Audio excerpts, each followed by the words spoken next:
everyone. Welcome to another burning question. This week, the question is, where was Adam when Eve was being tempted? Now, this is a great question. And to be honest, we don't exactly know for sure. There's actually nothing in Scripture that tells us exactly where Adam was when this all happened.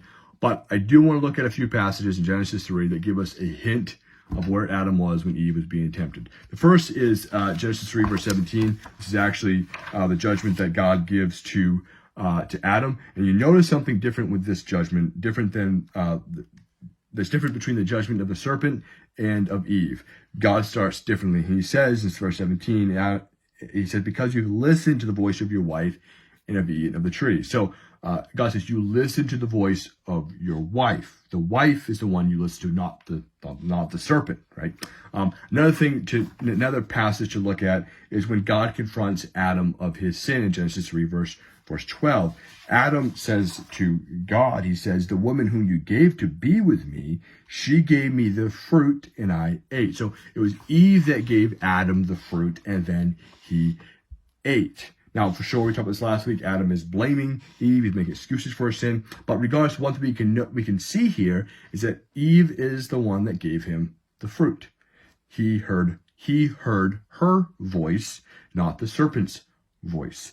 It was Eve that is the one that deceived Adam in a way. Now, if you keep going further here, we've done another passage, actually in the New Testament, 1 Timothy 2:14. Paul goes into this a little bit, and he says, and Adam was not the one deceived. It was the woman who was deceived and became a sinner. So it was Eve that was deceived by the serpent. She's the one that became the sinner, and not Adam. So one thing we can conclude from these passages, I think very, very clearly, is Adam was not with Eve when she was being tempted by the serpent. I think that's very clear in this. And as chapter 3, verse 6 says that she took the fruit and ate it, and then she gave some to her husband who also ate it with her. So she took the fruit, she took it off the tree, she brought it to Adam, wherever Adam was. Maybe Adam wasn't that far away, maybe he was just around the corner, but wherever it was, she took the fruit, she gave it to her husband, and then they ate. Okay, so Adam was not there listening to the serpent. He was somewhere else. Now, the bigger question that I think is important to look at here is the failure of Adam to lead his wife. That's the bigger thing here that we're looking at, and every person should look at here is not where was he, is why wasn't he there?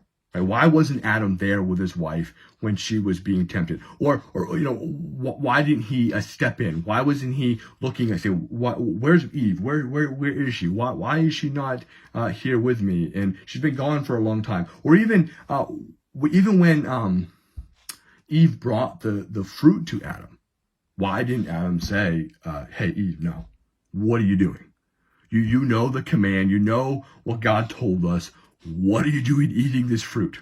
I remind you that the command that God gave to Adam and Eve was actually only given to Adam first. Maybe God told Eve as well, but initially that command was given to Adam in Genesis 2, verse 16. Eve wasn't created yet when that command was given to not eat of the tree of knowledge of good and evil. So it was Adam's role in the beginning to lead his wife, to guard his wife, to protect his wife, and this is where Adam failed. He failed to lead his wife, and this is why, with the judgment, it starts with, because you listen to your wife, right? Because you listened to Eve, because you didn't guard your wife, because you didn't stand up against sin, because you didn't say, Eve, what have you done? Why did you do this? You failed at being the husband that I called you to do. That's basically what God is saying to Adam when he confronts Adam in Genesis chapter 3, verse 17. So in a way, we can think about this and apply it to our own lives, to think about this especially as men, if you listen to this. This represents many absent husbands and absent fathers that fail to lead their families in a godly way. They fail to lead their families to follow Christ and focus on things of the world and focus on idols and other things, and leading our families in things that aren't of God. Right? The things of God, the things that are most important in our life to lead our family in, is to follow Christ. That's what we need to lead our families to be doing. And so, husbands, a challenge for you. Don't be like Adam. right? If your family is going down the wrong path, or if your wife is doing the wrong things, your children are doing the wrong things, if they are engaging in sin, stand up against that. That's what God has called you to do, to say, that is not what our family is going to be about. As Joshua said, as for me and my house, we will serve the Lord.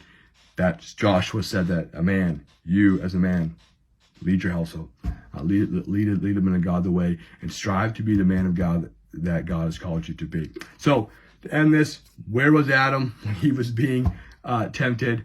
Don't know for sure, but I would say I am very confident that he wasn't with Eve when she was being tempted. And that is one of the biggest failures of Adam as a man, and why we need a second Adam, who is Christ, that came to earth to right all of Adam's wrongs and be the man that Adam should have been. So that's it. Thank you guys for listening, and I'll see you guys next week.